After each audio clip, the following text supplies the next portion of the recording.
Thank you, Ms. Brand. Hello, board members. Hello to all the students that are here. We have at one point 900 people. Right now, it's about 800. Thank you to all the students that did show up today. I think there are three words that can best describe the last 48 hours in person public schools for students and teachers and parents: confusion, frustration, and chaos. The superintendent just presented almost an hour-long presentation on the reopening plan for March and April, which we appreciate and we thank him for that. But at the same time, we had a completely different set of information presented to high schoolers less than 24 hours ago, with 75-minute schedule, with 75-minute periods, which I know a couple of board members, dear children, have seen that schedule. And I think at this point, this is just becoming to the point of not working for students. Mr. McDonald brought up the idea that students don't feel like they're being heard, and I think the email that was sent out at about 5 o'clock from the districts talking about reopening and the plan that's being presented today represents exactly that.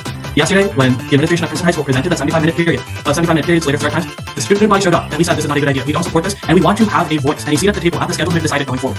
What do we get in return? We got this change of the schedule that is being presented today, but without any real meaningful conversation from students. And I think that's just disrespecting us at this point, because the students are struggling this year. We are stressed, we are overwhelmed, we are angry, and we're, after everything the last 20 hours, we're confused as to what exactly the district and the board and the superintendent are trying to do. Because if this is a reopening plan, I think it's pretty fair for students to say we want a voice in this, and I think it's high time for the board to let us be involved, because at the end of the day, this is our future and our education. And last time we met, we were talking about the survey that Maya and I were going to present to you guys today. A couple of the questions on there, I think, directly interact with the things the superintendent and the district is trying to do right now, about our workload, our stress levels, and how long we'd like classes to be, and how long we'd like our school to be.